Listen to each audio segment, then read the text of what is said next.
بہلول اور خلیفہ کا خواب۔ ایک رات جو سلطنت پر بھاری پڑ گئی۔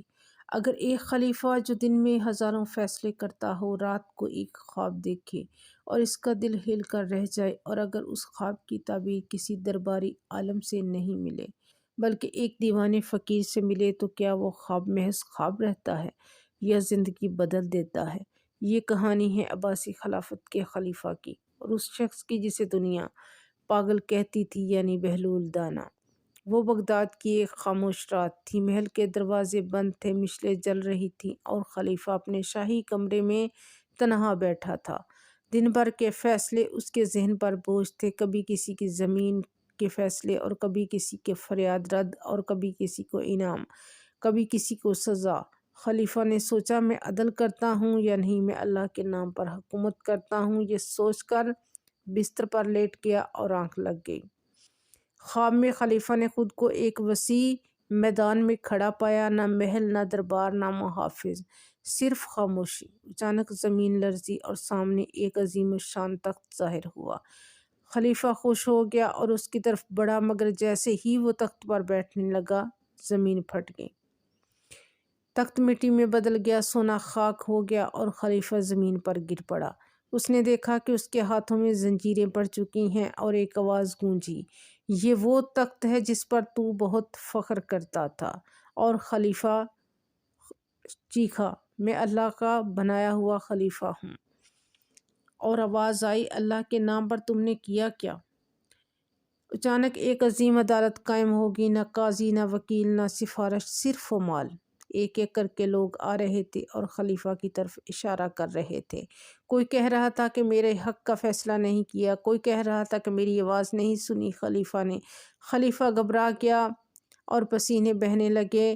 اچانک ایک بوڑھا فقیر سامنے آیا، چہرہ سادہ، لباس پھٹا ہوا۔ خلیفہ نے غور سے دیکھا اور چونک گیا۔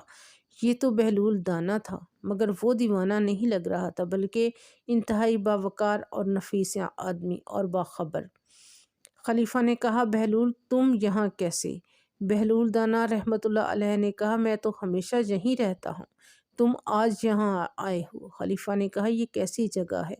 بہلول دانا نے جواب دیا، یہ وہ عدالت ہے جہاں تک نہیں صرف سچ چلتا ہے۔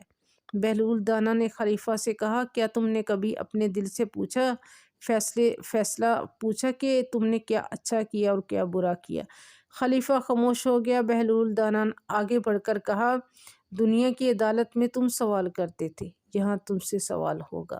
اچانک خلیفہ کے سامنے ایک قبر ظاہر ہوئی، نہ کتبہ نہ نام۔ بہلول نے کہا، یہ تمہاری قبر ہے؟ خلیفہ چیخا، نہیں، میں ابھی زندہ رہوں گا۔ بہلول دانا نے کہا، موت زندگی سے اجازت نہیں لیتی۔ خلیفہ رونے لگا، گڑ گڑایا، مجھے ایک موقع دے دو۔ بہلول دانا نے کہا، موقع خواب میں نہیں، جاگنے پر ملتا ہے۔ یہ کہتے ہی ہر چیز اندھیرے میں ڈوب گئی۔ خلیفہ چیخ مار کر اٹھا، پسینے میں شرابور تھا، دل زور زور سے دھڑک رہا تھا۔ رات ابھی باقی تھی، مگر نیند ختم ہو چکی تھی۔ اس نے فوراً حکم دیا، بہلول کو تلاش کرو۔ صبح کے وقت بہلول دانا قبرستان کے بیچ بیٹھے تھے۔ خلیفہ سادہ لباس میں خود حاضر ہوا، اور کوئی محافظ اس کے ساتھ نہیں۔ بہلول سے کہا، میں نے ایک خواب دیکھا ہے۔ بہلول دانا مسکرائے، خواب اسی کو آتا ہے جو جاگنے والا ہے۔ خلیفہ نے پورا خواب سنایا، اور ایک ایک منظر، ایک ایک آواز۔ بہلول دانا خاموشی سے سنتے رہے، پھر کہا، خواب سچ نہیں تھا، آئینہ تھا۔ خلیفہ نے پوچھا، آئینہ؟ کیسا آئینہ؟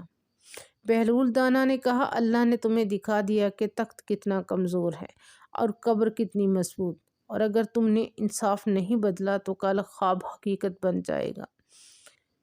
اور قرآن کہتا ہے کہ انہیں روکو، ان سے سوال ہوگا۔ سب سے زیادہ سخت عذاب حکمرانوں کے لیے ہے جو رعایا پر ظلم کرے۔ بہلول دانا نے کہا، پھر تم واقعی خلیفہ ہو جسے قبر میں بیٹھ کر اپنے سوالوں کا جواب دینا ہوگا۔ خلیفہ واپس چلا گیا، اور بہلول دانا قبرستان سے نکل کر باہر آ گئے اور دعا مانگنے لگے۔ آپ کے دل میں اتر گئی ہو تو چینل کو سبسکرائب کریں اور کامنٹ میں لکھیں۔ ایسی اور گہری روحانی کہانیوں کے لیے ہمارے چینل نور کہانیاں کو سبسکرائب کریں۔ اور کامنٹ میں اپنی رائے ضرور دیں۔